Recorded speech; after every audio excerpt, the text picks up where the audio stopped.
Hello everyone, कैसे हैं आप सभी लोग। आई होप आप सभी लोग बढ़िया होंगे। चलिए इस वीडियो की शुरुआत करते हैं। इस वीडियो में हम लोग देखने वाले हैं लगभग 40 से 50 क्वेश्चंस जो बहुत ही इंपॉर्टेंट है, यानी जिसकी पूछे जाने की संभावना सबसे ज्यादा है। तो चलिए शुरुआत करते हैं क्वेश्चन नंबर 1 से।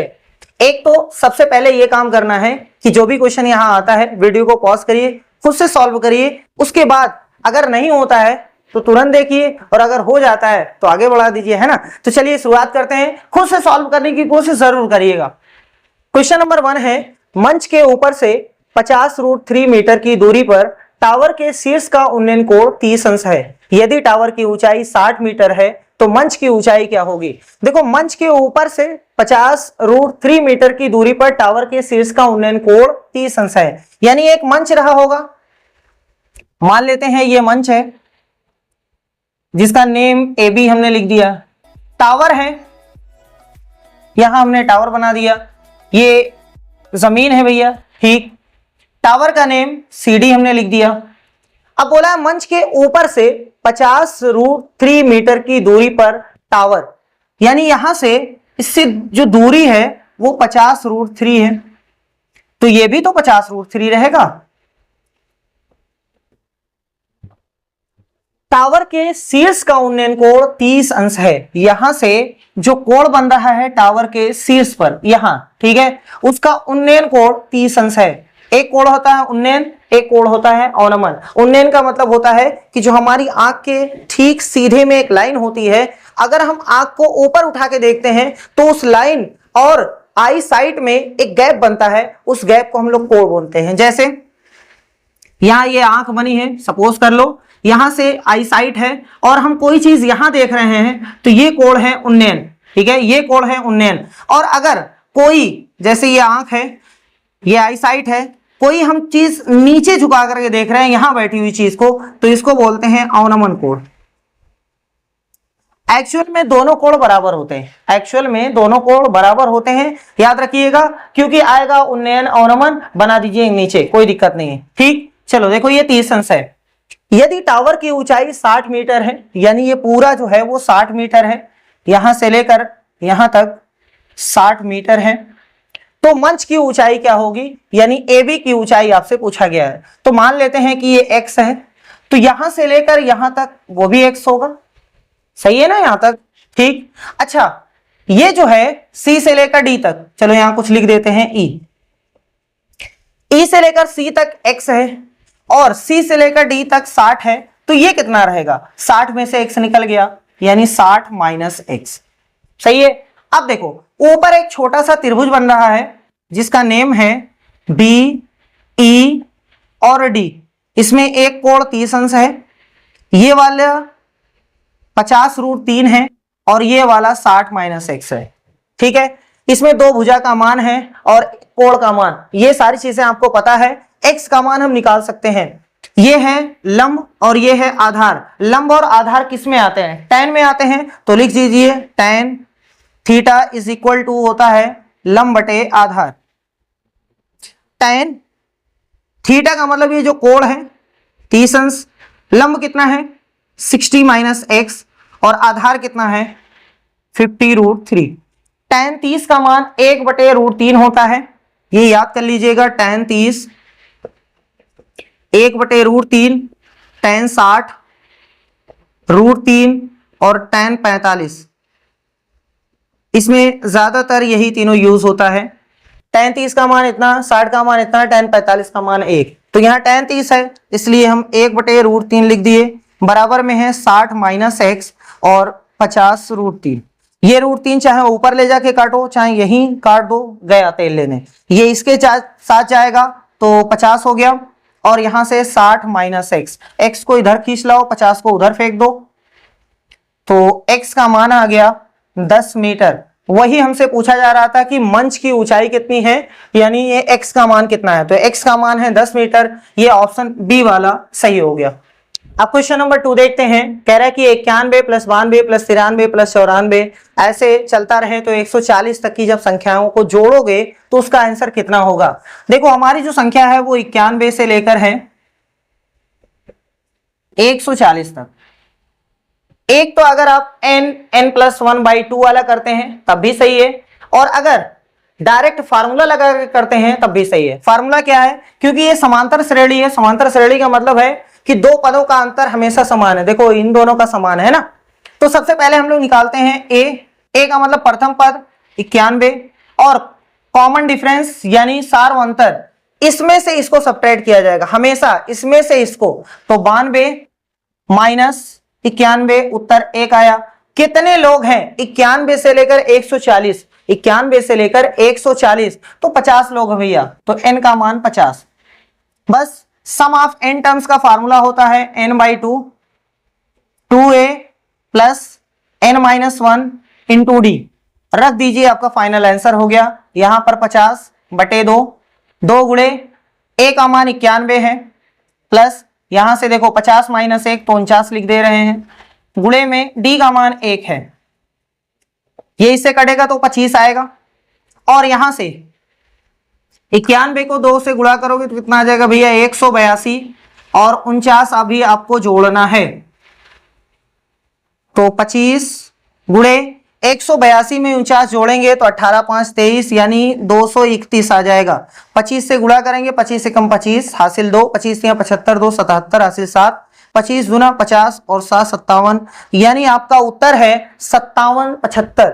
ये ए वाला सही है, ठीक है। और अगर आपको डायरेक्ट करना है तो देखो ऐसे किया जाएगा, क्योंकि हमें जो संख्याएं जोड़नी है वो 91 से लेकर 140 है, 91 से लेकर 140 है, तो आप ऐसे कर सकते हैं कि 1 2 3 140 तक लिख लीजिए, ठीक है। ऐसे पहले आपको चाहिए 91 से लेकर इधर वाला, और इधर वाला नहीं चाहिए, मतलब 90 तक का जोड़ नहीं चाहिए, तो सबसे पहले 1 से 140 तक का योगफल निकालिए, 1 से 140 तक का योगफल निकालिए। देखिए n+1/2 ये फार्मूला है शुरुआत से, ठीक है। अब इसमें से घटा दीजिए, आपको क्या नहीं चाहिए 1 से लेकर 90, यानी वही फार्मूला लगाइए n+1/2, लेकिन यहां n का मान 140 कितनी संख्या है, अरे भैया 1 से 40 आप निकाल लीजिए योगफल, आपको चाहिए 91 से, तो 1 से 90 निकाल करके फेंक दीजिए, तो वही हम करेंगे। शुरुआत में 1 से 140 का निकालेंगे, यानी इसका मान 140 गुणे n का मान 140 और 1, तो चलो 141 बटे में 2, फिर माइनस, यहां से कितना हो जाएगा, यहां हमें 90 माइनस करना है ना, तो 90 और गुणे में 90 - 1 यानी 91 बटे में 2, सही है। आप चाहो तो काट पीट करके गुणा करो या फिर चाहे जैसे करो, आंसर उतना ही आएगा। भैया जी कैसे कर दें, चलो एलसीएम ले लें, चलो एलसीएम लेंगे तो भैया 2 ही आएगा नीचे, यहां इसका गुणा 0 आएगा, 14 एकम 14 हासिल आएगा 1, 14 चौका 56 1 57 हासिल 5, 14 एकम 14 5 19 माइनस, तो यहां से 0 9 एकम 9 81। अब घटाएंगे तो यहां से 0 आएगा, यहां से 14 में से 9 गए तो भैया जी 5, यहां 6 में से 1 गए 5, फिर उसके बाद 9 में से 8 गए 1, और यहां 1 बटे में 2, काटिए 2 पंजे 10, 2 सते 14, 2 सते 14, 2 पंजे 10, 57 75। चाहे आप ऐसे करो चाहे ऐसे करो, दोनों सही है। Now let's see question number 3, कह रहा है कि एक आर्मी की भर्ती प्रक्रिया में चयनित और अचयनित का अनुपात 3:1 था। यदि 60 कम ने आवेदन किया होता और 30 कम चयनित होते तो चयनित और अचयनित का अनुपात 5:1 होता। कितने उम्मीदवारों ने भर्ती के लिए आवेदन किया था, ये आपको बताना है। देखो कह रहा है आर्मी की भर्ती प्रक्रिया में चयनित और अचयनित का अनुपात 3:1 था, यानी सिलेक्टेड और नॉन सिलेक्टेड इन दोनों का जो अनुपात था वो 3:1। यदि 60 कम ने आवेदन किया होता, यदि 60 कम ने आवेदन किया होता और 30 कम चयनित होते, देखो ये चयनित की संख्या मतलब अनुपात में है और ये अचयनित की संख्या है, तो कह रहा है 30 कम चयनित होते, मतलब नया अनुपात जो है वो 30 कम पर आ रहा है, 30 कम, ठीक। अनुपात कितना होता 5:1, 5:1। अब पहले अनुपात 3 था, अब 5 हो गया है, ये तो अनुपात बढ़ रहा है, अनुपात बढ़ रहा है, तो ऐसा तो हो नहीं सकता, यहां तो 30 कम हो रहा है। तो सबसे पहले इसमें क्या देखना पड़ता है कि अंतर बराबर है कि नहीं है, ऐसे ए वाले प्रश्नों में ऐसे इसमें भी।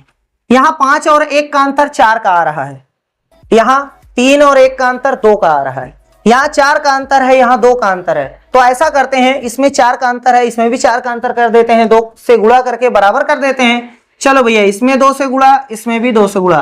तो अगर हम इसको हटाना चाहें तो हटा सकते हैं, कोई दिक्कत तो है नहीं। ये कितना हो गया? 6। लो, ये 6 हो गया, और ये कितना है? 2। देखो, 6 और 2 का अंतर 4, 5 और 1 का अंतर 4। अब 6 से 5 हो गया, कितने की कमी हुई? 6 से 5 हुआ, कितने की कमी हुई? 1 की कमी हुई। 1 की कमी कितने के बराबर है? 30 के। 1 की कमी कितने कम के बराबर है? 30 के। आपसे क्या पूछा गया? कितने उम्मीदवारों ने भर्ती के लिए आवेदन किया था? यह है भर्ती के लिए आवेदन। अरे भैया, चयनित और अचयनित दोनों मिलाओगे तो टोटल संख्या आ जाती है ना। चयनित 6 है और इसमें 2, यानी हमें 8 यूनिट का मान निकालना है। 6 यूनिट 2 यूनिट, 8 यूनिट का मान निकालना है। तो 8 का निकाल दो भैया, 1 का मान 30 है, तो 8 का कितना हो जाएगा? 30 8 यानी 240। भर्ती प्रक्रिया में 240 लोगों ने आवेदन किया था। कौन सा सही है? ए वाला। अब क्वेश्चन नंबर 4 देखते हैं। कह रहा है कि यदि 8 की घात x इंटू वाई बराबर में है 64 और x प्लस वाई बराबर में है 7, तो x square plus y square का मान होगा। आसान क्वेश्चन है। देखो, 8 की घात x इंटू वाई, इसका मान है 64। यहाँ x y का मान निकाला जा सकता है। यहाँ 8 की घात है, इसको भी 8 की घात लिख दो। इसका मतलब हम इसको लिख सकते हैं 8 की घात 2। सही है। आधार बराबर तो घात भी बराबर, यहां से निकल करके आया x इंटू वाई का मान 2। आगे बोल रहा है कि x plus y is equal to 7 है। हमसे पूछा है x square plus y square का मान कितना होगा। तो हमें ऐसा लगता है कि स्क्वायर कर देंगे, आ जाएगा। तो कर दो भैया, दोनों साइड स्क्वायर कर दो। यहां से a square plus b square plus 2ab, यही होता है ना। X square plus y square plus 2xy बराबर में 7 का स्क्वायर 49 होता है। यहाँ xy है, पटक दो यहाँ पर 2, तो x square plus y square plus 2 और इसका मान 2 है, बराबर में 49। तो ये 4 लिखा हुआ है, उधर जाएगा माइनस हो जाएगा, तो 49 में से 4 निकल गया 45। कौन सा ऑप्शन सही है? बी वाला सही है। अब क्वेश्चन नंबर 5 देखते हैं। कह रहा है कि श्याम ने अपने घर की मरम्मत के लिए 1,80,000 रुपए उधार लिया। यह राशि 3 समान वार्षिक किस्तों में ब्याज के साथ वापस की जानी है। यदि ब्याज की दर 10% वार्षिक हो तो प्रथम, द्वितीय और तृतीय वर्ष के अंत में देय धनराशियां हैं। देखो, उसने उधार लिया है 1,80,000 रुपए, 3 समान वार्षिक किस्त, 3 समान किस्त, यानी इसको 3 पार्ट में बांट दो। तो 3 पार्ट में यानी कितना आएगा? 60,000 रुपए आएगा, 60,000 रुपए आएगा और 60,000 रुपए आएगा। लेकिन किस्तों में ब्याज के साथ वापस की जानी है और ब्याज की दर कितनी है? 10%। आराम से देखो, पहले साल तो वही बोला है, देखो प्रथम, द्वितीय और तृतीय वर्ष के अंत में देय धनराशियां हैं। तो आराम से सुनो, प्रथम जब वर्ष आप पैसा देने जाओगे तो आपने 1 साल के लिए 1,80,000 रुपए अपने पास रखा था। उस 1,80,000 पर 10% का ब्याज लगेगा।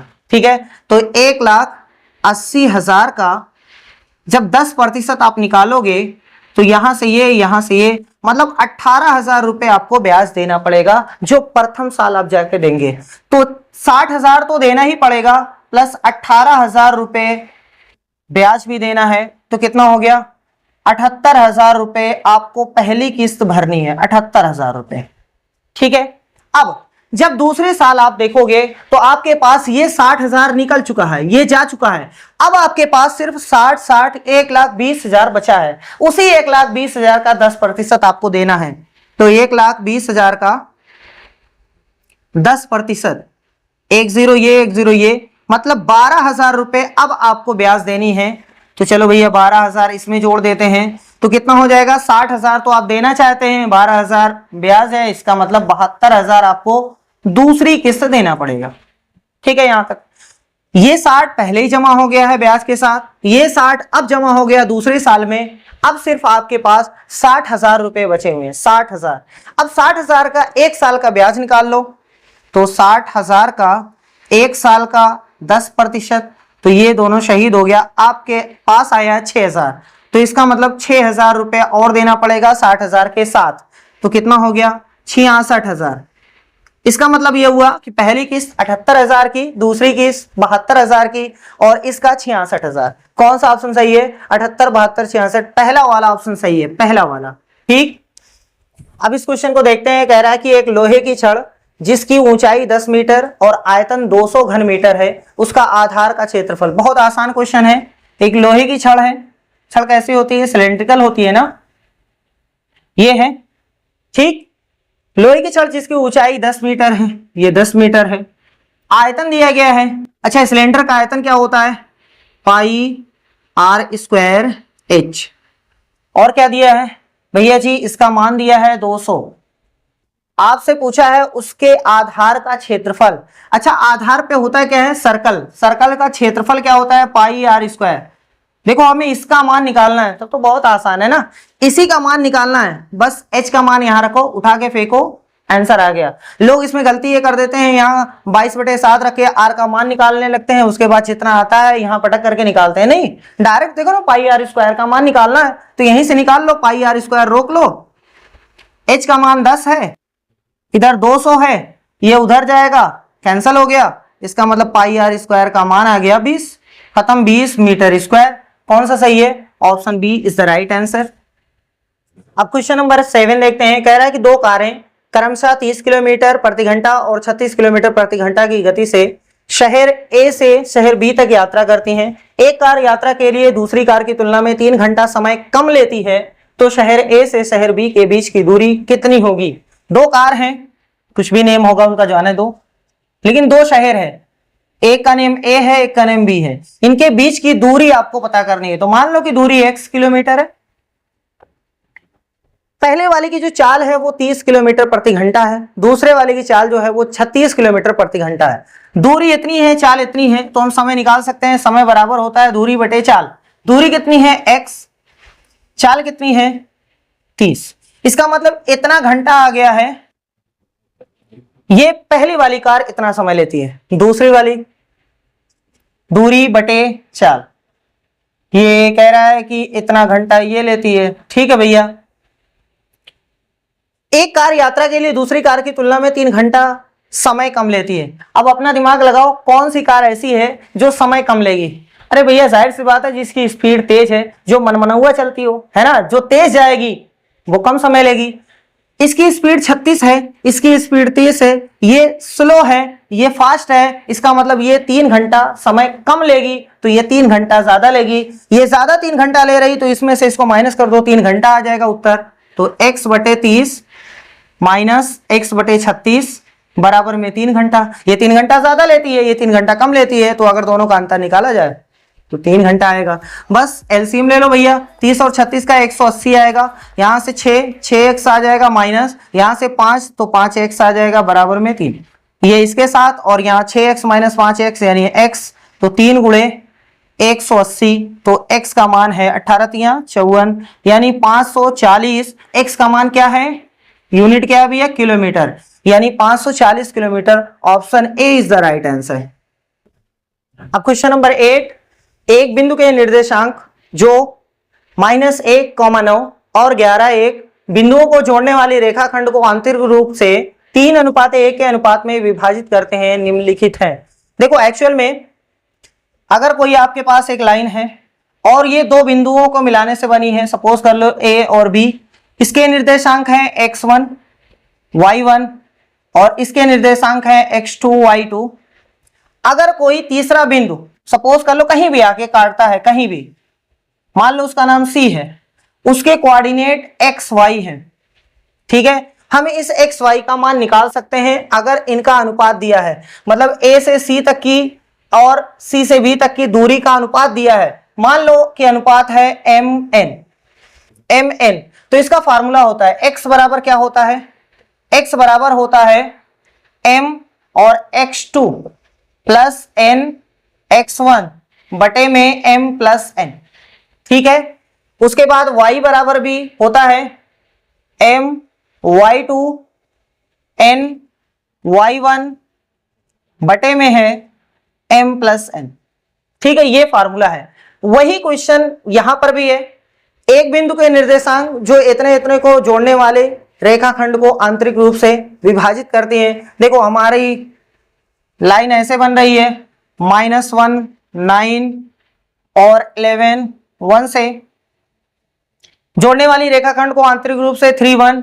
मान लो कि यहाँ कोई पॉइंट आ रहा है P, उसके कोऑर्डिनेट है x, y, इसका रेशियो है 3:1। सब कुछ तो पता चल गया। देखो m का मान 3 है, n का मान 1 है, x1 -1 है, y1 9 है ना, और यहाँ पर x2 11 है, y2 इतना है। बस फार्मूला रखिए, x और y का आंसर बताओ, क्योंकि कह रहा है अनुपात में विभाजित करते हैं, निम्नलिखित हैं। उस बिंदु के निर्देशांक कितने हैं, मतलब x और y का मान कितना है।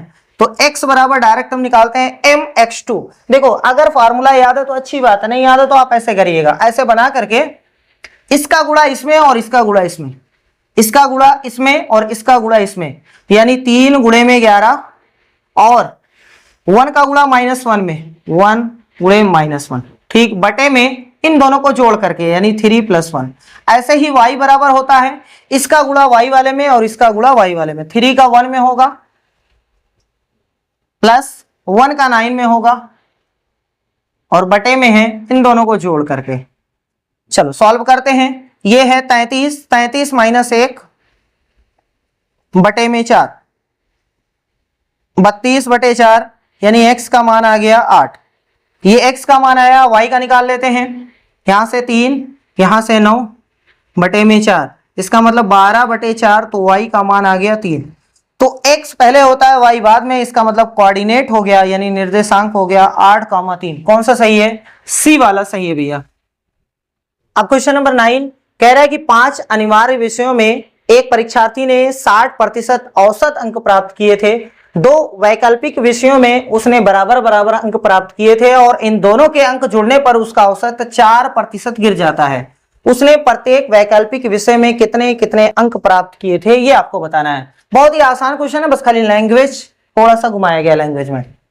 5 विषय हैं जिसमें उसने 60% औसत अंक प्राप्त किए हैं। 5 विषय में 60%।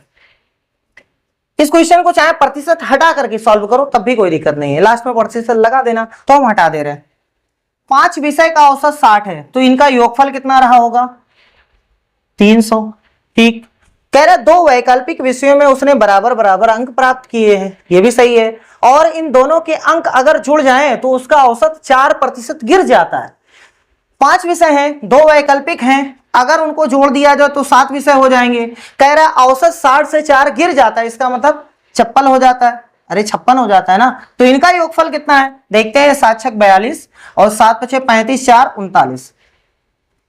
300 पहले था 5 विषय का, 7 विषय का 392 हो गया। मतलब वो जो 2 विषय आए हैं ना, जो 2 विषय बड़े हैं उनके कितने नंबर हैं, तो भैया 392 में से 300 निकाल दो, 92।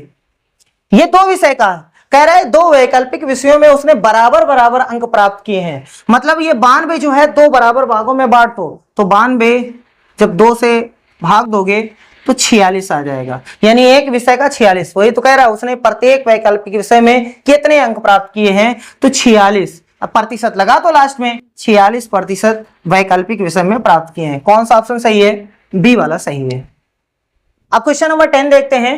बहुत ही अच्छा क्वेश्चन है। कह रहा है कि 6/8 में 5 और 6/25 में 4 के स्थानीय मान का योग बराबर है।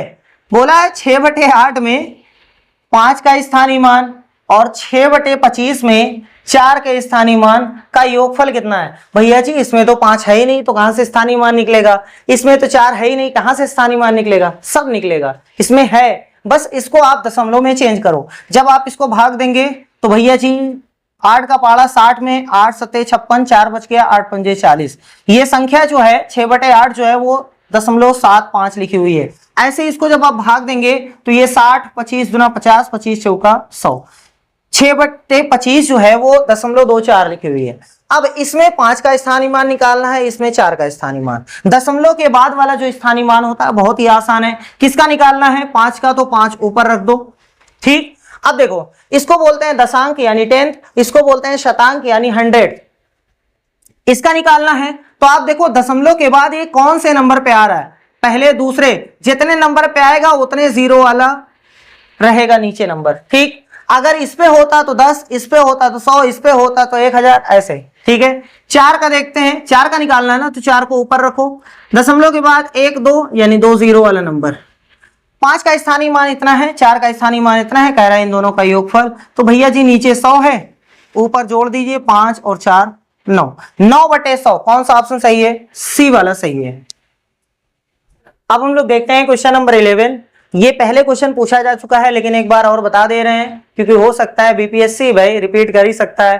थोड़ा सा लेंदी क्वेश्चन है ये। देखो क्या कह रहा है कि एबीसीडी एक समलंब चतुर्भुज है, जिसमें पहले बना ही देते हैं,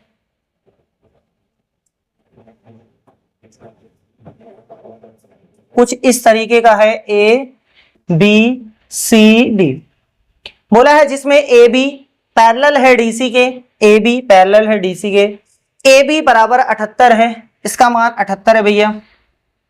सी डी 52 है, ये ऊपर वाला 52 है। एडी 28 है, एडी यानी ये चीज 28 है, और बीसी 30 है। कह रहा है इस समलंब चतुर्भुज का क्षेत्रफल क्या है। देखो समलंब चतुर्भुज का फार्मूला होता है क्षेत्रफल का 1/2 सम ऑफ पैरेलल साइड यानी समांतर भुजाओं का योगफल इनटू में h यानी हाइट। यहां समांतर भुजाओं का तो योगफल हम निकाल सकते हैं, लेकिन हाइट नहीं पता है। उसी हाइट ना पता होने की वजह से बहुत पापड़ बेलना पड़ेगा। अब इस फिगर को 2 पार्ट में डिवाइड करेंगे, उसके बाद दोनों का एरिया निकालेंगे, मतलब क्षेत्रफल निकालेंगे, दोनों को जोड़ेंगे, तब जाके आंसर आएगा। ठीक है, अब कैसे करेंगे तो बहुत ही आसान है। या तो आप यहां से एक लाइन पैरेलल, इसके पैरेलल ड्रा कर लो। देखो जैसे ये है वैसे ये भी होनी चाहिए, हो नहीं रही भैया, चलो मान लो कि हो गई है, चलो ये मान लो पैरेलल है, यहां पर ई है। आप ऐसा भी कर सकते हैं, इसको मिटा करके यहां से ऐसे खींच सकते हैं, यहां से इसके पैरेलल। ठीक है, चाहे जो करो आंसर उतना ही आएगा। ऐसा हमने क्यों किया है, ताकि हमारे पास 2 फिगर हो जाए, दोनों का क्षेत्रफल हम निकाल के दोनों को ऐड कर दें, उत्तर आ जाए। एक क्या बन गया, त्रिभुज, और एक क्या बन गया, समांतर चतुर्भुज। त्रिभुज का क्षेत्रफल तो बहुत सारे फार्मूले हैं, अभी जिसका यूज होगा हम लगाएंगे, लेकिन इसमें फिर से गाड़ी फंसेगी। तो चलो एक एक का निकालते हैं। पहले त्रिभुज का हमने कहा है कि इसके समांतर ये होनी चाहिए, इसका मतलब जितनी बड़ी ये है उतनी बड़ी ये भी रहेगी। ये दोनों समांतर है ना भैया, तो समांतर चतुर्भुज बन गया। समांतर चतुर्भुज की सम्मुख भुजाएं समांतर और बराबर होती हैं, इसका मतलब ये 30 है तो ये भी 30 रहेगी। अच्छा देखो आराम से देखो, यहां से ये कितना है, पूरा 78 है, ये भी तो समांतर और बराबर है। 52 ये है, तो ई से लेकर बी तक कितना रहेगा, 52 ही रहेगा। ई से लेकर बी तक कितना रहेगा, 52। टोटल है 78, 78 में से अगर 52 निकाल दिया जाए तो कितना आएगा भैया, 26। वो इसको मिल जाएगा, मतलब ए से लेकर ई तक 26, ई से लेकर बी तक 52। देख लो ऐड करने पे 78 आ रहा है, हाँ सही है, पूरा 78 था। यहां से ये पता चला 52 है तो ये 26 हो गया। अब ये जो त्रिभुज है, एक भुजा 30 है, एक भुजा 26 है, एक भुजा 28 है, ये तो स्केलिन है यानी विषम बाहु त्रिभुज है। इसका कैसे क्षेत्रफल निकलेगा, हाँ तो उसका भी निकल जाएगा हीरोन्स फार्मूले से। हीरोन्स फार्मूला का जो वो होता है, तो क्षेत्रफल इन्होंने बताया था रूट के अंदर स्मॉल एस है, स्मॉल एस है, 5 ना पढ़िएगा, S minus A, S minus B, S minus C. Sir जी ये सब क्या है, ए बी सी, ये त्रिभुज की 3 भुजाओं की लंबाइयां हैं। जहां पर एस क्या है, ये हाफ पेरीमीटर है, यानी उसका परिमाप निकाल करके 2 से भाग देना है तो वो एस होता है। तो सबसे पहले एसी का मान निकाल देते हैं, एस। एस बराबर हुआ, सबको जोड़ो, उसके बाद 2 से भाग दे दो, 28 30 26 बटे में 2। तो भैया जी 28 30 26, यहां से 4 आ गया, और 3 2 5 2 7, हाँ 84 बटे में 2, यानी एस का मान आ गया 42। एस का मान आ गया 42। चलो भैया यहां पर रखते हैं एस माइनस ए, ए का मतलब एक साइड है, दूसरी वाली बी है, तीसरी वाली सी है। आप किसी को ए ले सकते हो, किसी को बी, किसी को सी। जैसे हम इसको अगर ए लेते हैं तो ये कुछ भी हो सकता है, बी तो ये सी हो जाएगा। ऐसे आप कोई भी ले सकते हैं, लेकिन तीनों का तो नेम आएगा, है ना, तीनों आएंगे। तो चलो हम एक साइड को घटाते हैं, चलो इसको ए ले लिए हैं, इसको बी और इसको सी, चाहे जो ले सकते हो, कोई दिक्कत नहीं। एस माइनस ए, चलो हम लिख देते हैं 42 माइनस 30, यहां पर 42 माइनस 26, यहां पर 42 माइनस सी का मान है 28। 42 माइनस 30 तो 12 आ जाएगा, 42 माइनस 26 तो 16 आ जाएगा, 42 माइनस 28 तो कितना आ जाएगा 14। इन सबको बाहर निकालना है। एक तरीका ये है कि सबको गुणा कर दो, उसके बाद वर्गमूल निकाल लो। एक तरीका ये है कि थोड़ा सा दिमाग लगाओ, जो बाहर निकाल रहा है उसको निकाल दो, या फिर फैक्टर कर दो। जैसे देखो हम 42 को क्या ऐसा लिख सकते हैं, 42 को 7 गुणे 6 लिख सकते हैं, हाँ लिख सकते हैं। क्या 12 को 6 गुणे 2 लिख सकते हैं, 16 को 4 गुणे 4 लिख सकते हैं, 14 को 7 गुणे 2 लिख सकते हैं, बस खाली पेयर बनाने के लिए। देखो यहां से 7 और 7 का पेयर हो गया तो 7 बाहर आ गया, 6 यहां से बाहर आ गया, यहां से 2 बाहर आ गया, यहां से 4 बाहर आ गया। तो यही हमारा क्षेत्रफल आया है त्रिभुज का। अभी इसका निकालना बाकी है। चलो इसको गुणा करते हैं भैया। 7 छक 42, 42 और दूना 84, 84 गुणे 4, 4 चौक 16, 4 अठे 32, 1 33, 336 सेंटीमीटर है, हाँ सेंटीमीटर स्क्वायर। ये त्रिभुज का आया है 336, इसका आ गया है 336, लेकिन इसका निकालना है। ये है समांतर चतुर्भुज। समांतर चतुर्भुज का फार्मूला क्या होता है, क्षेत्रफल का आधार गुणे ऊंचाई। आधार तो पता है, ऊंचाई नहीं पता है, अब गाड़ी फंस गई। तो सबसे पहले ऊंचाई निकालो, उसके बाद इसका निकलेगा। सर जी कैसे ऊंचाई निकलेगी, बहुत आसान है। देखो ऊंचाई का मतलब इसका और इसके बीच का गैप। अच्छा यही चीज ऊंचाई होगा ना, हाँ सही है। ये भी तो वही है, ये भी तो वही है, हाँ सर जी ये भी तो वही है। अच्छा तब ये भी तो वही है। अगर हम इस त्रिभुज की ऊंचाई निकाल दें तो वही ऊंचाई तो इस समांतर चतुर्भुज की होगी। तो इसका मतलब इस त्रिभुज के क्षेत्रफल का यूज करके ऊंचाई निकाल सकते हैं। अब देखो यहां पर त्रिभुज का क्षेत्रफल बराबर होता है 1/2 गुणे आधार गुणे ऊंचाई, होता है ना भैया। त्रिभुज का क्षेत्रफल यूज करेंगे ताकि ऊंचाई निकल आए, ताकि ऊंचाई निकल आए। देखो यहां 336 बराबर 1/2 आधार 26 गुणे ऊंचाई। ऊंचाई तो आप निकालना चाह रहे हैं। ये यहां से गया तेल लेने, 13 एकम 13, ये कट रहा है, सॉरी ये 336 है भैया। 13 13 दूना 26, अभी कितना बचा 7 है ना, तो 13 कट नहीं रहा है। चलो भैया जाने दो, इतना ही रहने दो। नहीं कट रहा है तो क्या हम काट थोड़ी नहीं सकते हैं। चलो ये 13 ही रहने दो, ये 13, 336 बटे में 13, यही h का मान है, यही इस त्रिभुज की ऊंचाई है, यही समांतर चतुर्भुज की ऊंचाई है। अब तो हम इसका क्षेत्रफल निकाल सकते हैं। समांतर चतुर्भुज का क्षेत्रफल होता है, समांतर चतुर्भुज का क्षेत्रफल बराबर होता है आधार गुणे में ऊंचाई। आधार कितना है 52, तो 52 पटक दीजिए, गुणे में ऊंचाई अभी अभी निकाले हैं 336 बटे 13। 336 क्या लिख रहे हैं, 336 बटे में 13, 13 कम 13, 13 चौका 52। इसका मतलब 4 गुणे 336, गुणा कर लो, 4 छक 24 हासिल 2, 4 3 12 2 14, 4 3 12 1 13, 1344 जो आया है वो इसका क्षेत्रफल आया, इसका 1344। तो हमें तो पूरा निकालना है, पूरा निकालना है तो इन दोनों को जोड़ेंगे, यानी 336 और 1344, 1344 और 336, यहां से 1, यहां से 8, यहां से, इसका मतलब 1680 सेंटीमीटर स्क्वायर। कौन सा ऑप्शन सही है, बी वाला सही है। तो ये थोड़ा सा लेंदी क्वेश्चन है भैया। अब क्वेश्चन नंबर 12 कह रहा है कि एक स्टीमर धारा की दिशा में चलकर 2 बंदरगाहों के बीच की दूरी 4 घंटे में तय करता है, जबकि यह धारा की विपरीत दिशा में चलकर वही दूरी 5 घंटे में तय करता है। यदि धारा की चाल 2 किलोमीटर प्रति घंटा हो तो शांत जल में स्टीमर की चाल क्या है। देखो 2 बंदरगाह, एक ए एक बी, ऐसे ही हमने मान लिया। अच्छा इनके बीच की दूरी तो समान रहेगी ना, चाहे इधर जाओ चाहे इधर जाओ दूरी तो समान रहेगी, मतलब जाओ आओ दूरी तो उतनी ही रहेगी। ठीक, एक स्टीमर धारा की दिशा में चलकर 2 बंदरगाहों के बीच की दूरी 4 घंटे में तय करता है। अच्छा देखो पानी भी बह रहा है 2 किलोमीटर प्रति घंटा से, ठीक है, और स्टीमर भी चल रहा है। मान लो कि स्टीमर की चाल जो है वो x है। अब जब धारा की दिशा में जा रहा है तो इतना तो पानी चल रहा है, इतना स्टीमर चल रहा है, तो दोनों मिल जाते हैं ना। धारा की दिशा में तो x+2 स्पीड हो जाती है। अरे भैया पानी इधर बहे आप भी उधर बहे तो स्पीड तेज हो जाती है ना। 4 घंटे में तय करता है, 4 घंटे में, ठीक है। इसका मतलब इस स्पीड से 4 घंटे वो चलता है तो कितनी दूरी तय करेगा? अरे भैया दूरी बराबर क्या होता है, दूरी बराबर चाल गुणे समय, यही तो होता है। चाल इतनी है, समय 4 घंटे, इसका मतलब ये दूरी आई है, चाहे आने की चाहे जाने की, लेकिन दूरी आई है। और वो कह रहा है कि धारा के विपरीत ये स्टीमर की चाल है और 2 उसको नीचे ढकेलता है, मतलब पीछे ढकेलता है, तो 2 माइनस करना पड़ेगा, विपरीत वाले में माइनस और सेम वाले में प्लस।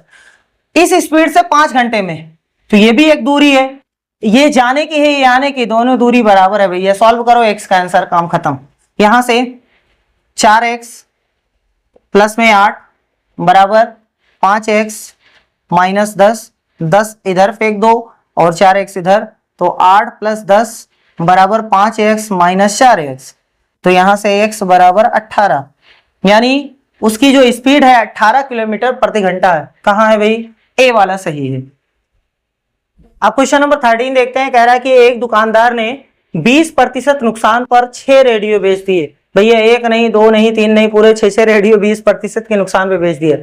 उस लाभ को ज्ञात करिए जिस पर उसे टीवी बेचना चाहिए ताकि उसे 0% नुकसान हो। मतलब एक टीवी अभी उसके पास है, वो पूछ रहा है कि कितने प्रतिशत हम लाभ पर बेचें कि जो नुकसान हुआ है वो बराबर हो जाए, यानी 0% नुकसान हो।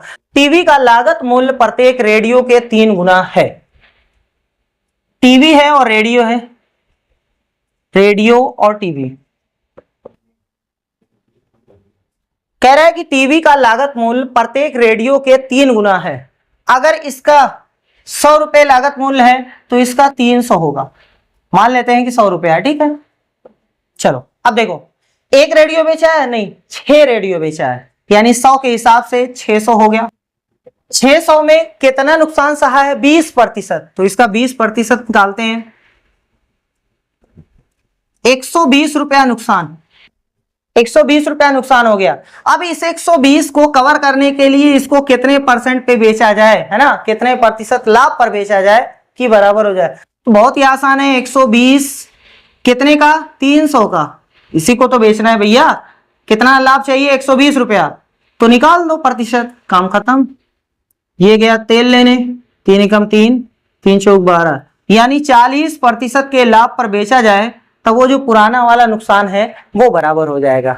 अब क्वेश्चन नंबर 14 देखते हैं। कह रहा है कि एक टावर के शीर्ष से भूमि पर स्थित एक बिंदु ए का उन्नयन कोण 30 अंश है। टावर के आधार की ओर 20 मीटर पर स्थित बिंदु एक्स तक जाने पर उन्नयन कोण बदलकर 60 अंश हो जाता है। बिंदु ए से टावर की दूरी कितनी है? एक टावर है, एक बिंदु ए है, मान लेते हैं ये टावर है ए बी। अच्छा ये चलो कुछ और लिख दिए बी सी, यहाँ ए एक बिंदु है। भूमि पर स्थित बिंदु ए का उन्नयन कोण 30 अंश है। ये कोण जो है वो 30 अंश है। टावर के आधार की ओर, मतलब यहां से आधार की ओर 20 मीटर, मतलब यहां से चलो यहां तक, मान लो कि यहां तक कोई पॉइंट एक्स है, ये दूरी जो है ए एक्स 20 हो गई। 20 मीटर पर स्थित बिंदु एक्स तक जाने पर उन्नयन कोण बदलकर 60 अंश हो जाता है। जो ये कोण है 30, वो अब कितना हो गया? यहां से 60 अंश। बिंदु ए से टावर की दूरी कितनी है? यहां से लेकर यहां तक की दूरी कितनी है? यहां से यहां तक x है, बस ये पता चल जाए, काम खत्म। इसको इसमें जोड़ देंगे, आंसर आ जाएगा। तो मान लो कि ये कुछ है और मान लो ये कुछ है, मान लो ये h है और ये y है। cx को हमने मान लिया y और cb यानी टावर की हाइट जो है वो h है। पहले इस वाले त्रिभुज में यानी xcb में tan थीटा लगाते हैं। tan थीटा बराबर होता है लंब बटे आधार, tan 60 डिग्री है, उसमें लंब h है और बटे में y है। tan 60 का मान √3 होता है, बराबर में h बटे y। त्रियक गुणा करेंगे तो h का मान आ गया √3y। ये समीकरण 1 ले लो।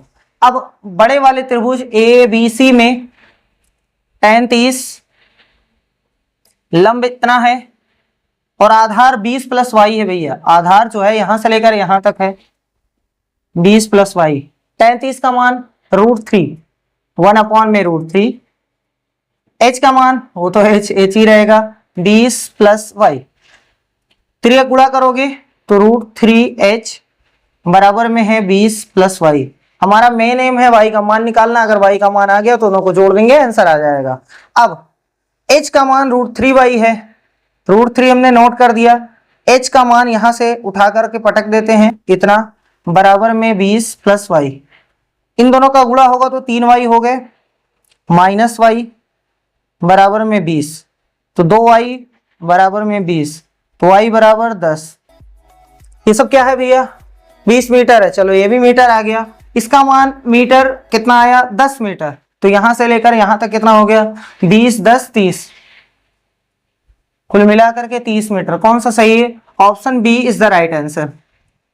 अब क्वेश्चन नंबर 15 कह रहा है कोई धन 2 वर्ष में 10% चक्रवृद्धि ब्याज की दर से 1815 रुपए हो जाता है, मूलधन ज्ञात कीजिए। चलो रेशियो के मेथड से कर देते हैं। 10%, इसका मतलब 1/10, प्रिंसिपल और अमाउंट का रेशियो 10 रुपया था, 1 रुपया बढ़ जाएगा 11 हो जाएगा। 1 साल का हिसाब है, 2 साल का एक बार और लिख दीजिए।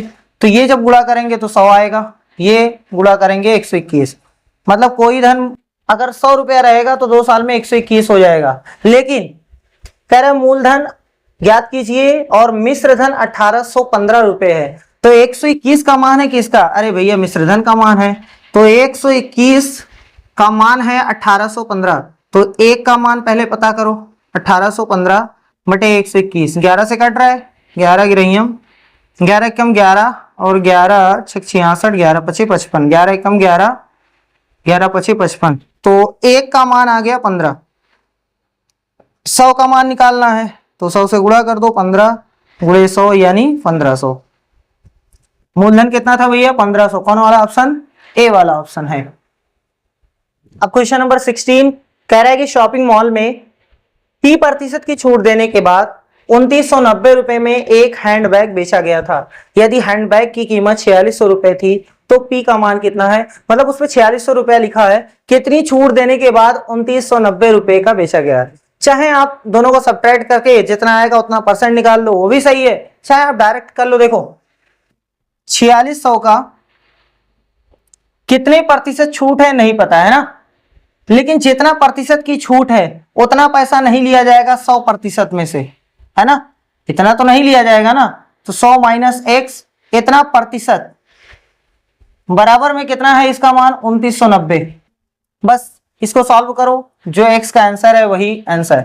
यहां से इसमें गुणा होगा, वैसे ये कट रहा होगा। चलो 100 - x बराबर 2990 बटे में है 46, 2990। हाँ चलो 2 दूनी 4, 2 तिहाई 6, 1 4 9 5, 23 से कट रहा है ये, 23 से कम 23, 23 चौका तो 92 होता है, 23 पचे 115, 23 छका 138, 138, 11 बच गया, 23 पचे 115। ठीक, 100 - x बराबर 65, तो 100 - 65 बराबर में x, इसका मतलब x का मान है 35। कितने प्रतिशत की छूट दी गई है, 35% की छूट दी गई है। ठीक है, तो लेकिन भैया ऑप्शन में दिया नहीं है, तो कौन सा ऑप्शन सही होगा, उपर्युक्त में से कोई नहीं। अब क्वेश्चन नंबर 17 कह रहा है कि यदि √45 + √20 का मान दिया गया है इतना, और आपसे पूछा है इसका मान, देखो किसका मान दिया गया है,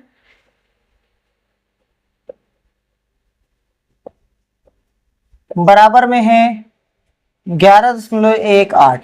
एक तरीका ये है, इसको सॉल्व करिए उसके बाद आंसर दीजिए। एक तरीका ये है कि यहीं से ये चीज बना दीजिए। जैसे देखो हमें चाहिए रूट में 180 और प्लस में 4√5, इसका मान चाहिए।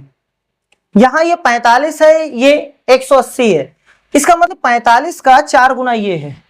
4 तो अंदर किया गया है ना, 4 जो है वो अंदर है। अगर बाहर देखा जाए तो कितना रहा होगा, 4 जब अंदर रहता है तो 2 बाहर, है ना, सही है। तो बस इसमें कुछ नहीं किया गया है, आप अपने क्वेश्चन में 2 से गुणा कर दो, सिर्फ 2 से गुणा कर दो। जब हम 2 से गुणा करेंगे तो ये कितना हो जाएगा भाई, चलो यहां कर देते हैं, 2√45 प्लस में 2√20। अभी तो दिखाई नहीं दे रहा है इतना, है ना, तो पहले ये भी तो गुणा होगा। 0 यहाँ 6, यहाँ 2, यहाँ कितना हो जाएगा, अच्छा यहाँ 3 हो जाएगा। कितना हो जाएगा? क्या ये चीज यही है? हाँ वही है, देखो आराम से। ये कितना है? 2, अंदर जाएगा तो कितना हो जाएगा? 2 बार 2, तभी तो बाहर निकलेगा। अच्छा यहां तो 4 है, यहां 2 है, कैसे? तो यहां देखो 20 को इस तरीके से लिख लो, सही है। हम आपको दिखा रहे हैं ये चीज वही है, बस आंसर तो आ चुका है 22.360, यही वाला आंसर सही है, ठीक है। दिखा रहे हैं कि यही चीज है। ये 2 दूनी 4 और 45, 180 हो गया। यहां से 2 बाहर कर लो तो 4 हो गया इसके साथ में आके। देखो भैया वही चीज है, बस यहां से 2 बाहर किया गया है, यहां 2 अंदर किया गया है, कुल मिला करके इसमें 2 से गुणा किया गया और कुछ भी नहीं किया गया है, बाकी चीजें वही लिखी हुई है। अब क्वेश्चन नंबर 18 कह रहा है कि एक आयताकार मैदान की लंबाई 31 मीटर तथा चौड़ाई 14 मीटर है। एक आयत है, चलो मान लो ये आयत है, इसकी लंबाई कितनी है? 31 मीटर है और चौड़ाई 14 मीटर है। इसके बाहर चारों ओर 2 मीटर चौड़ा मार्ग बना हुआ है, रास्ते का क्षेत्रफल ज्ञात कीजिए। अच्छा यहां पर 2 मीटर चौड़ा जो है वो मार्ग बना हुआ है, मान लो ये 2 मीटर है भैया। इसका क्षेत्रफल पूछा है, इसका ये जो मार्ग है ना इसका क्षेत्रफल। तो आपको दिखाई दे रहा है 2 आयत हैं, एक बड़ी वाली एक छोटी वाली। बड़े वाले का निकाल लो जिसमें ये भी आ जाएगा, तो इसको माइनस कर देना, इसका क्षेत्रफल वो रास्ते का क्षेत्रफल आ जाएगा, ठीक है। बड़े वाले आयत की अब लंबाई चाहिए, बड़े वाले आयत की चौड़ाई चाहिए। देखो यहां से लेकर यहां तक जो है वो 31 है, ये चौड़ाई 2 मीटर है, ये चौड़ाई 2 मीटर है, इसका मतलब 31 में 2 और ये 2 तो 35 हो गया। इसकी लंबाई 35, चौड़ाई ऐसे ही 2 इधर बढ़ाया 2 इधर बढ़ाया, इसका मतलब 14 4 18 हो गया। बड़े वाले आयत का क्षेत्रफल माइनस छोटे वाले आयत का क्षेत्रफल निकाल लो, रास्ते का क्षेत्रफल पता चल जाएगा। बड़े वाले आयत का क्षेत्रफल यानी लंबाई गुणे चौड़ाई तो 35 गुणे 18, इसमें से घटाना है अंदर वाले रेक्टेंगल यानी आयत का क्षेत्रफल 31 गुणे 14, 31 ही है ना भैया? हाँ 31 ही है, 31 गुणे 14 यही आपका फाइनल आंसर है। सॉल्व करते हैं, 18 5 90, 9 हासिल, 18 3 54 और 9 63, 14 1 कम 14 हासिल 1, 14 3 42, 1 43, घटाएंगे तो 10 में से 4 गए 6 आ गया, यहां से 12 में से 3 गए तो 9 आ गया, यहां से 5 में से 4 गए 1, यानी 196। कौन सा है भैया? ये वाला, option A is the right answer. अब क्वेश्चन नंबर 19 कह रहा है ए एक काम का 30% 30 दिन में करता है, फिर वह बी को बुलाता है तथा वे दोनों मिलकर बचा हुआ काम 20 दिन में पूरा करते हैं। पूरा काम अकेले करने में बी को कितना समय लगेगा? यह है क्वेश्चन। देखो ए के बारे में जानकारी है कि ए जो है काम का 30% 30 दिन में करता है, 30 दिन में 30% करता है। अच्छा इसका मतलब यह हुआ कि एक दिन में 1%। अरे भैया 30 दिन में 30% हुआ तो एक दिन में कितना हो जाएगा? 30 से जब भाग देंगे तो 1% तो होगा। यहां से कंफर्म हो गया कि ए जो है एक दिन में 1% काम करता है, ठीक है। 30% काम हो चुका है, देखो 30% ए एक काम का 30% 30 दिन में काम करता है, ठीक। बाकी काम कितना बच रहा है? बाकी काम जो है वो 70% है। ये 70% 2 लोग काम करते हैं, ए और बी मिल करके। कितने दिन में काम पूरा करते हैं? 20 दिन में। 20 दिन में काम पूरा करते हैं। 20 दिन ये भी किया है, 20 दिन ये भी किया है, सही है। 20 दिन काम ये भी किया है और 20 दिन काम ये भी किया है। वैसे आप ये बताइए ए के बारे में आपको जानकारी है ना? ए एक दिन में 1% काम करता है तो 20 दिन तक काम किया है, इसका मतलब कितना प्रतिशत काम किया होगा? 20%। अरे एक दिन में 1% काम करता है ये, तो 20 दिन तक इसके साथ काम किया है, इसका मतलब 20% इसने काम किया है।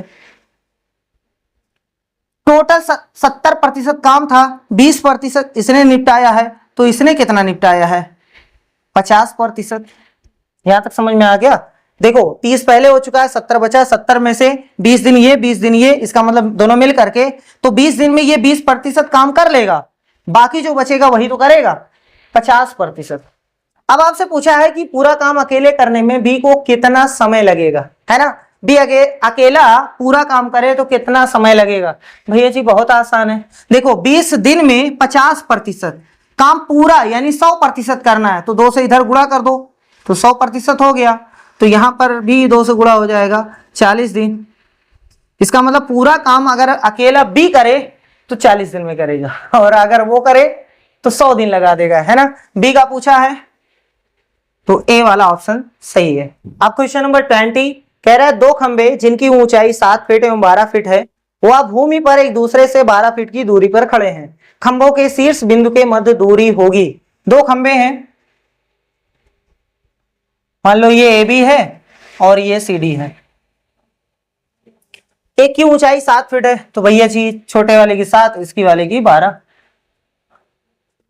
एक दूसरे से 12 फीट की दूरी पर है।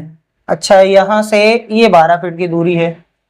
खंभों के शीर्ष बिंदु के मध्य दूरी होगी, मतलब ये है शीर्ष बिंदु, इनके बीच की दूरी कितनी है, यानी बीडी का मान आपसे पूछा गया है। बीडी का मान कितना है, तो कैसे सॉल्व होगा? बहुत आसान है भैया। ये 12 है, अगर हम यहां पर एक लाइन खींच ले परपेंडिकुलर 90 अंश बनाता हुआ, तो ये 12 है तो ये भी 12 रहेगा। अच्छा, पूरा कितना है? पूरा है भैया 12, देख लो पूरा सी से लेकर डी तक। अरे दूसरे खंबे की जो ऊंचाई है 12 है ना, तो पूरा 12 है, जिसमें ये कितना है 7, तो यहां से लेकर यहां तक ये भी तो 7 होगा। बचा कितना? 5। बस हमें इसका मान निकालना है, पाइथागोरस प्रमेय लगा देंगे। ये 5 है, ये 12 है, इसका मान निकालना है, तो कर्ण का वर्ग बराबर होता है लंब का वर्ग प्लस आधार का वर्ग, लंब का वर्ग प्लस आधार का वर्ग। यहां से एक्स स्क्वायर बराबर 25 प्लस 144, 169 हो गया। स्क्वायर रूट लगा दो, एक्स का मान 13 आ गया। वैसे पाइथागोरियन ट्रिपलेट आपको याद होना चाहिए 12 5 13, ठीक है। कौन सा ऑप्शन सही है? 13, यानी option B is the right answer. चलिए भैया अब क्वेश्चन नंबर 21 देखते हैं। कह रहा है कि एबीसीडी एक आयत के मध्य बिंदु है। एक आयत है जिसके मध्य बिंदु ए बी सी डी है। ए बी बराबर 10 सेंटीमीटर। यदि आयत की चौड़ाई 12 सेंटीमीटर है तो आयत का क्षेत्रफल क्या होगा? देखो एक आयत है, इसके मध्य बिंदु ए बी सी डी है। मध्य बिंदु यहां यहां यहां और यहां, ए बी सी डी। वैसे इसका कोई काम नहीं है ज्यादा। देखो ए बी बराबर 10 है, ये 10 है, बहुत अच्छी बात है। और क्या है? आयत की चौड़ाई 12 है, मतलब ये चीज 12 है। ये पूरा यहां से लेकर यहां तक 12 है भैया, तो ये मध्य बिंदु है। 6 इधर आ जाएगा, 6 इधर आ जाएगा। तो आयत का क्षेत्रफल होता है लंबाई गुणे चौड़ाई। लंबाई तो पता नहीं, चौड़ाई 12 है, यहां पटक देंगे, लेकिन लंबाई नहीं पता है, तो लंबाई के लिए यही 10 दिया गया है। यही 10 जो है वो लंबाई निकालने के लिए दिया गया है। कैसे? सर जी ये 90 अंश होता है, ये है लंब, ये है कर्ण, आधार गायब है, फार्मूला लगा दो पाइथागोरस चचा का, है ना भैया। लो हो गया, यहां से 100 हो गया, माइनस में ये 36 हो गया, बराबर में एक्स स्क्वायर, तो यहां से 64 बराबर में एक्स स्क्वायर, यहां से 8 आ जाएगा एक्स का मान। इसका मान 8 आया, इसका लंबाई तो कितनी हो जाएगी? ये भी 8 रहेगा, मध्य बिंदु है ना, तो यहां से लेकर यहां तक लंबाई यानी 16। बस अब गुणा कर लो, 12 छक 72 हासिल 7, 12 कम 12 7 19, यानी 192 सेंटीमीटर स्क्वायर। कौन सा सही है? Option C is the right answer. अब क्वेश्चन नंबर 22 कह रहा है कि यदि 2x - 4, 4x + p और 6x - 12 समांतर श्रेणी में है तो p का मान होगा। देखो 3 पद हमारे पास हैं, 2x - 4, 4x + p और साथ में 6x - 12। ये समांतर श्रेणी में है। समांतर श्रेणी अगर होती है, जैसे देखो 2 है, 4 है, 6 है, 8 है, तो इसमें जो अंतर होता है, मतलब इसको इससे घटाओ, ठीक है, 4 - 2। चलो भैया 6 में से 4 निकालो, ये जो आंसर आता है ना वो सब बराबर आता है, इसीलिए तो सारा अंतर बोला गया है, सबका अंतर बराबर होता है। तो वही चीज यहां पर है, इसमें से इसको घटाना है बराबर, इसमें से इसको घटाना है, या फिर आप ऐसे याद करना चाहे तो ऐसे याद कर लें। अगर ए बी सी समांतर श्रेणी में है तो 2b बराबर होता है a प्लस सी। 2b बराबर होता है a प्लस सी। कैसे आया हम आपको प्रूव करके दिखा देते हैं। यहां b माइनस ए, c माइनस बी, b को इधर कर लो, a को उधर कर लो, यहां से 2b हो गया, यहां से a प्लस सी। ठीक, चाहे ऐसे याद कर लो चाहे जैसे याद कर लो, बात वही है। इसमें से इसको घटाना है तो 4x plus P minus 2x minus 4 घट गया, बराबर इसमें से इसको घटाना है तो 6x minus 12 minus 4x minus P, sorry ये प्लस अभी ब्रैकेट लगा है।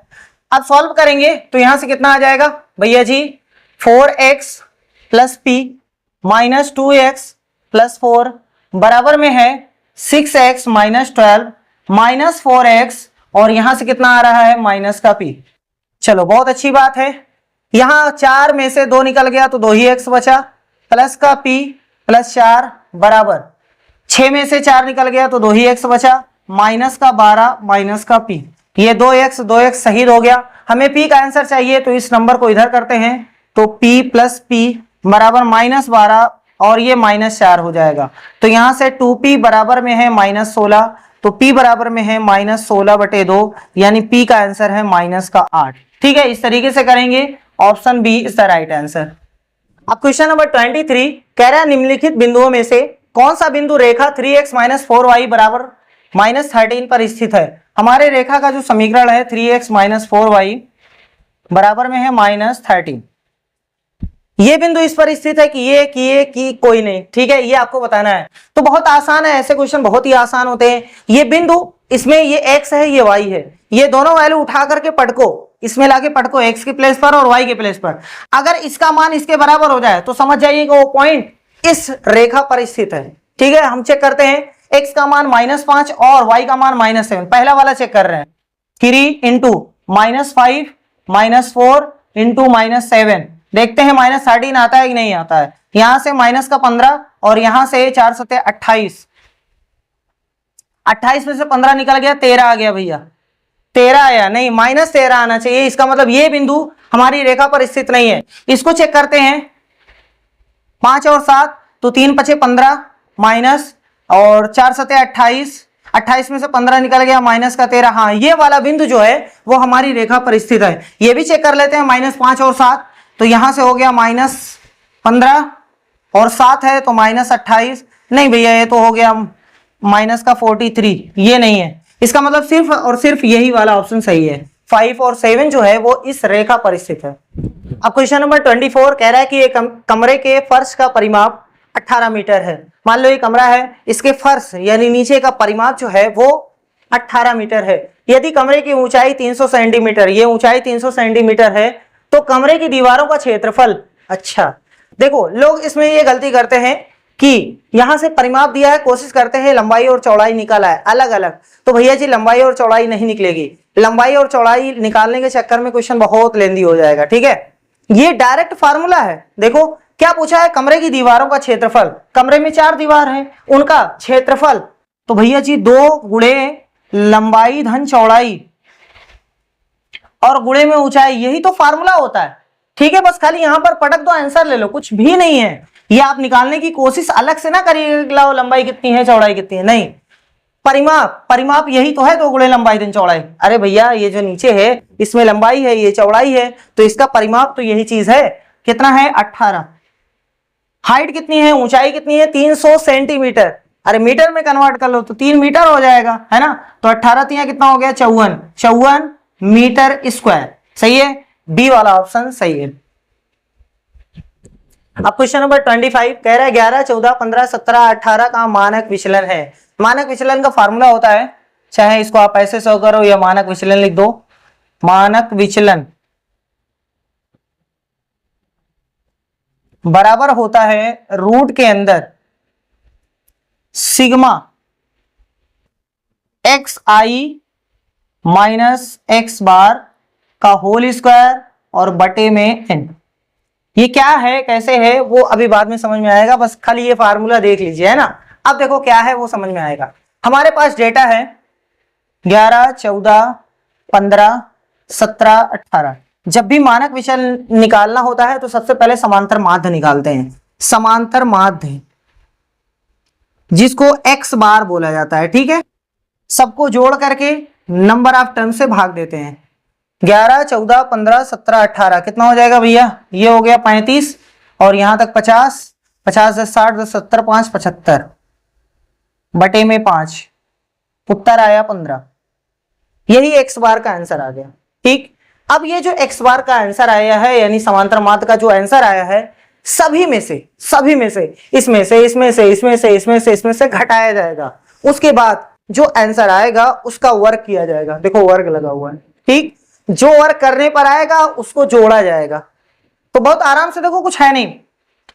11 में से 15 घटा दो, 11 में से 15 घटा दो तो माइनस का 4 आया, इसका होल स्क्वायर कर दो, इसकी वजह से ये कर दो।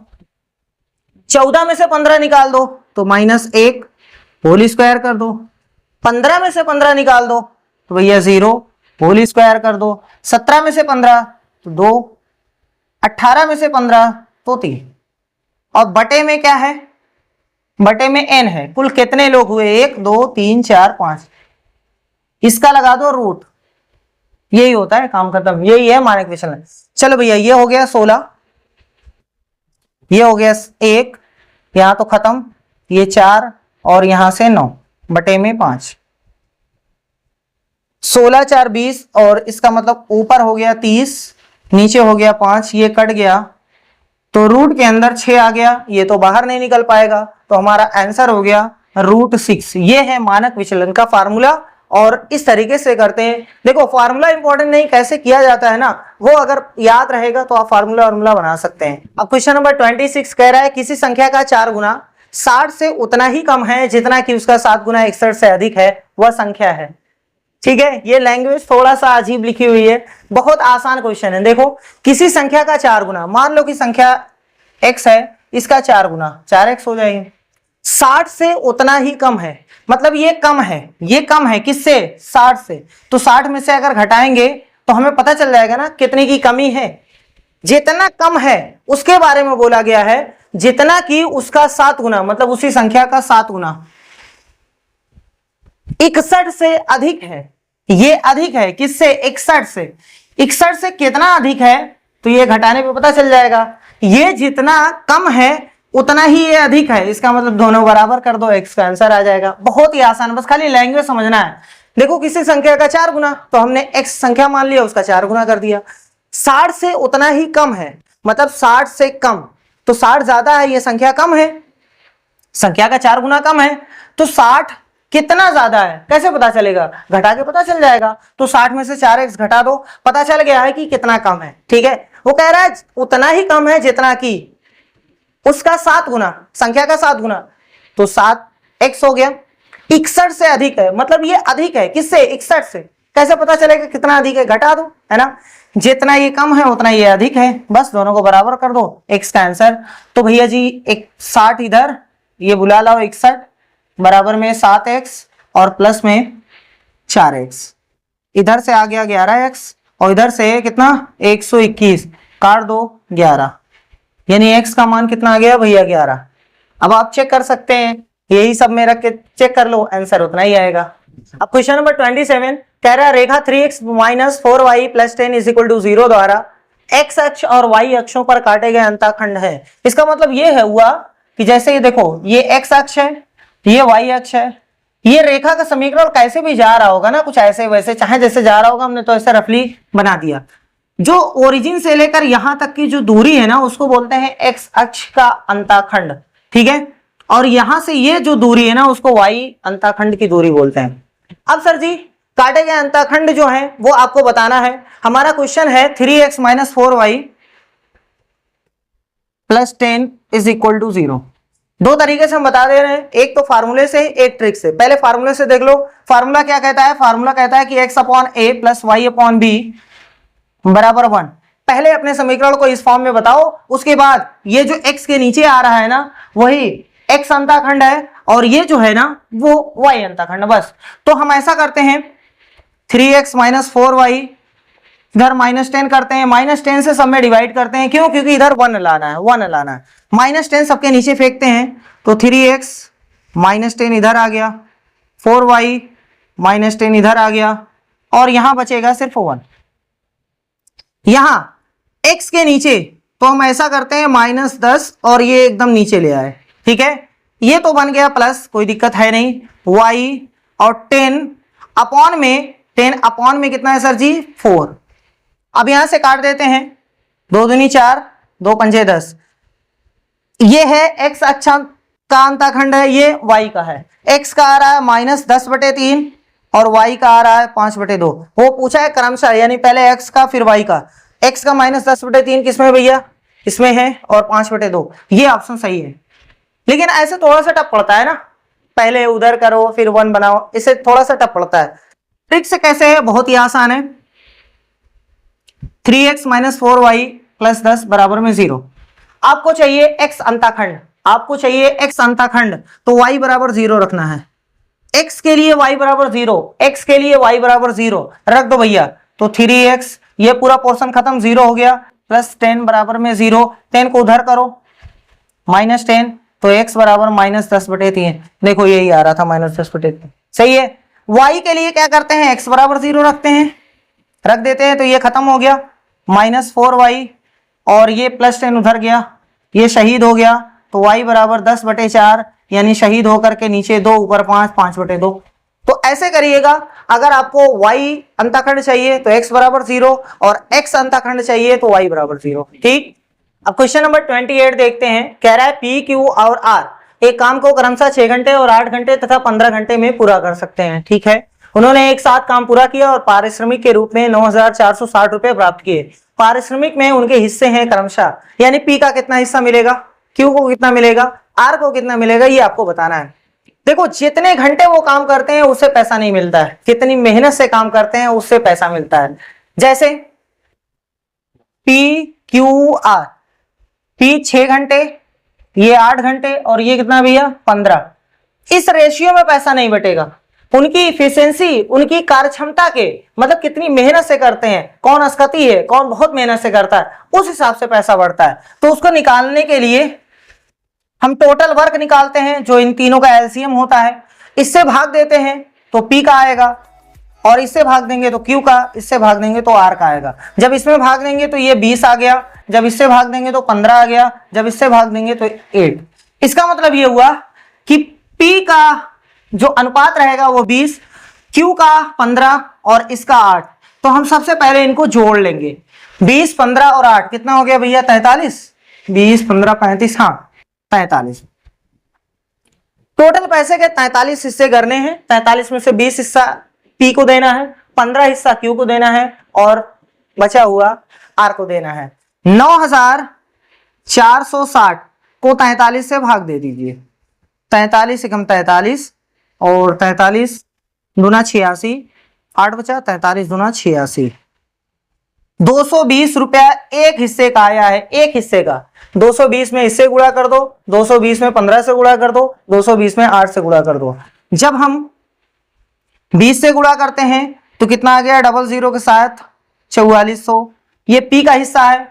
15 से गुणा करेंगे तो 15 दूना 30, 3, 15 दूना 30, 3, 33, ये इसका हिस्सा है। जब 8 से गुणा करेंगे तो 8 दूनी 16, 8 दूनी 16, 1, 17, यानी P का हिस्सा 4400 रुपए है, Q का 3300 रुपए है, और R का 1760। ये उनकी कार्य क्षमता के अनुपात में बटा हुआ है, ना कि उनके टाइम के हिसाब से। तो 44, 33, 17, 60 कहां है भैया? 44, 33, 17, 60, यानी option B is the right answer. अब क्वेश्चन नंबर 29 कह रहा है दो प्राकृतिक संख्याओं के वर्गों का योग 410 है। यदि बड़ी संख्या का वर्ग छोटी संख्या के 26 गुने में 3 जोड़ने से मिलता है तब उन दो संख्याओं का अंतर है। देखो, इसके ऑप्शन के थ्रू नहीं कर पाएंगे, कोई शॉर्टकट मेथड नहीं है, इसको पूरा कंप्लीट करना ही पड़ेगा। दो प्राकृतिक संख्याओं के वर्गों का योग 410 है। मान लो कि एक संख्या x है और दूसरी y है, इनके वर्गों का योगफल 410 है। इसमें एक संख्या छोटी होगी, एक संख्या बड़ी होगी, तभी तो x y है। मान लो कि x जो है वो बड़ी है और y छोटी है, ठीक। कह रहा है यदि बड़ी संख्या का वर्ग यानी x का वर्ग छोटी संख्या के 26 गुने में, छोटी संख्या y है, y स्क्वायर नहीं भैया, y है, देखो छोटी संख्या y है, y के 26 गुने में 3 जोड़ने से मिलता है। अच्छा, ये y में 26 से गुणा करोगे फिर 3 जोड़ोगे तो x स्क्वायर मिलेगा। ठीक है, कोई बात नहीं। तब उन दो संख्याओं का अंतर है, पहले एक संख्या पता चले फिर दूसरी पता चले फिर अंतर निकलेगा ना। तो चलो देखते हैं। ये मान लो कि इक्वेशन फर्स्ट है, इस इक्वेशन फर्स्ट में एक्स स्क्वायर का मान इतना है, यहां तो पटक सकते हैं ना। एक्स स्क्वायर का ये पूरा मान उठाओ, झोला झप्पड़ यहां उठा के पटक दो। देखो अब यहां से यहां एक्स स्क्वायर है, हम इतना रख रहे हैं 26, वाई प्लस में 3 प्लस में है वाई स्क्वायर बराबर में है 410। ये वाई में क्वाड्रेटिक हो गया है तो y square plus 26y plus 3 minus 410 बराबर में 0। तो वाई स्क्वायर प्लस 26y यहां से हो गया 407। अब 407 को ऐसे टुकड़े में बनाना है कि जोड़ने घटाने पे 26 आए। तो 407 कितने से कटेगा भैया? 11 से। हाँ 7 4 11, 11 3 33। चलो भैया आ गया 37 माइनस 11 से। तो y square 37y minus 11y minus 407 बराबर में है 0। यहां से ब्रैकेट बनाइएगा आप आराम से। चलो अच्छा बना दे रहे हैं। y प्लस 37 माइनस 11 कॉमन है तो y प्लस 37, y प्लस 37 एक ब्रैकेट में आया है और दूसरे वाले में y माइनस 11 आया है। इससे जब y प्लस 37 बराबर 0 करके निकालेंगे तो y का मान आएगा माइनस 37 और यहां से y माइनस 11 बराबर 0 करके निकालेंगे तो y का मान आएगा 11। देखो x और y दोनों प्राकृतिक संख्या है, इसका मतलब निगेटिव हो ही नहीं सकता। तो ये गलत है, ये गलत है, ये हो ही नहीं सकता है। तो y जो है वो 11 आ गया। जब y का मान 11 आ गया है तो चाहे इसमें पढ़को चाहे इसमें पढ़को, जिससे हमें x का मान पता चले, तभी तो अंतर पता चलेगा। चलो हम इसी में पटक दे रहे हैं। एक्स स्क्वायर प्लस y गुणे 26 यानी 11 गुणे 26, 11 गुणे 26 और प्लस में 3 है। 11 यहां से 6, यहां से 8, यहां से 2, सही है, प्लस 3। तो एक्स स्क्वायर का मान आ गया है 289 जो कि 17 का वर्ग है ना। तो 17 आ गया। x का मान 17, y का मान 11, बड़की संख्या 17, छोटकी संख्या 11, इन दोनों का अंतर तो 17 माइनस 11, उत्तर कितना आया? 6। तो ये option C is the right answer. अब क्वेश्चन नंबर 30 कह रहा है 3 क्रमागत प्राकृतिक संख्याएं इस प्रकार हैं कि पहले का वर्ग और दूसरे तथा तीसरे के गुणनफल का योग 191 है, वे संख्याएं हैं। देखो इसको दोनों तरीके से किया जा सकता है, चाहे मान करके चाहे ऑप्शन के थ्रू। यहां पर डायरेक्ट ऑप्शन के थ्रू करो, फायदा रहेगा। जैसे देखो कह रहा है 3 क्रमागत प्राकृतिक संख्याएं, सबसे पहले क्रमागत प्राकृतिक संख्या होनी चाहिए। 9 10 11 सही है, 8 9 10, यहां पर 11 नहीं है, इसका मतलब ये तो गलत है। 8 9 11 है ना, 10 11 12 ये दोनों ऑप्शन में सही हो सकते हैं। अब आगे बढ़ते हैं। कह रहा है कि पहले का वर्ग, चलो इसको चेक करते हैं। पहले का वर्ग दूसरे और तीसरे के गुणनफल यानी 10 गुणे में 11, उसके बाद इसका योग निकालना है। कह रहा है 191 आना चाहिए, चेक कर लेते हैं। यहाँ 81, यहाँ 110, हाँ भैया 191 आ गया, मतलब ये हमारा ऑप्शन सही है। और कोई होगा ही नहीं, ये प्राकृतिक संख्या है, पूर्णांक नहीं है भैया कि माइनस वाले भी हो सकते हैं, ऐसा कुछ नहीं है। चेक करके हम देख लेते हैं। देखो 10 का वर्ग और इन दोनों के गुणनफल का योगफल है ना, 11 गुणे में 12, तो 10 का वर्ग 100 हो गया, 11 गुणे 12 कितना होता है? 132, जोड़ेंगे तो 232 हो गया, नहीं बराबर हुआ ना 191 के। तो सिर्फ कौन सा ऑप्शन सही है? ए वाला सही है। अब क्वेश्चन नंबर 31 कह रहा है कि एक वर्गाकार मैदान का क्षेत्रफल 60,025 वर्ग मीटर है।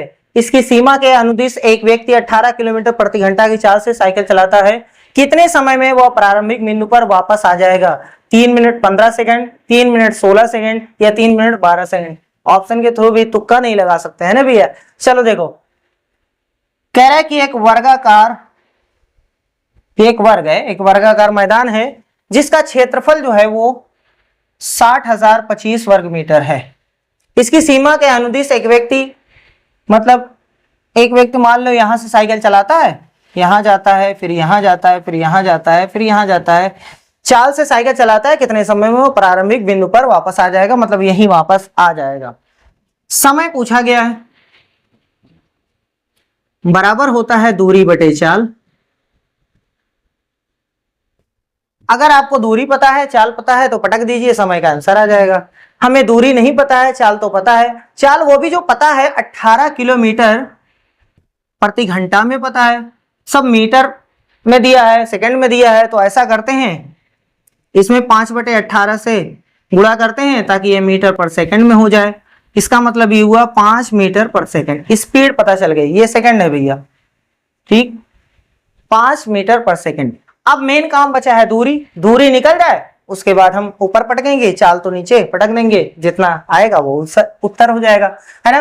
अब देखो सर जी दूरी किसकी निकाल ली? अरे भैया यहाँ यहाँ यहाँ यहाँ चारों भुजाओं का योगफल यानी परिमाप निकालना है। तो परिमाप के लिए आपको भुजा चाहिए, भुजा तो दिया नहीं है। भुजा निकालो पहले इसके क्षेत्रफल का वर्गमूल निकाल करके, क्योंकि आपको पता है भुजा का वर्ग बराबर होता है वर्ग का क्षेत्रफल। अब यहां से जब हटेगा तो ये बन जाएगा, बाहर निकालो भैया। कैसे निकलेगा? बहुत आसान है, फैक्टराइज कर लो साइड में ले जाके। किससे घट रहा है? 5 से घट रहा है।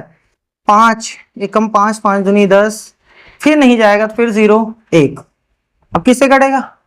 गलत तो नहीं कर दिए हैं? नहीं सॉरी, 5 रहेगा, 5 पीछे 25, 5 दूनी 10, 5 चौक 20, 7 त्रिक 21, 3 30, 7 चौक 28, 7 त्रिक 21, फिर 7 से 7 चौक 28, 7 9 63, फिर 7 से ये इतना हो गया, यानी एक बार 5 निकलेगा, एक बार 7, एक बार 7। तो भुजा का मान आ गया है 5 × 7 × 7। भुजा हम गुणा नहीं कर रहे हैं क्योंकि अभी काटना है, इससे अच्छा है यही रहने दो। ये एक भुजा आई है। अब हमें तो परिमाप चाहिए क्योंकि हमें यहां से लेकर पूरा चक्कर लगाना है, तो 4 से गुणा कर दो, 4a परिमाप हो गया। लो भैया ये आ गई दूरी और ये है चाल, बस रख दो। चलो समय बराबर दूरी और बटे में है चाल, ये इसे शहीद हो गया। तो 7 सते 49, 49 चौका कितना होता है भैया? 49 चौका 196। ये सेकंड में है तो सेकंड में आंसर आया, लेकिन यहां तो मिनट में है। तो 60 से भाग दे दो, 60 से भाग दोगे तो 3 मिनट यानी 180 सेकंड खत्म हो गया। अभी कितना सेकंड बचा हुआ है? 16 सेकंड बचा हुआ है। तो हमारा फाइनल आंसर है 3 मिनट 16 सेकंड। कौन सा सही है भैया? बी वाला सही है।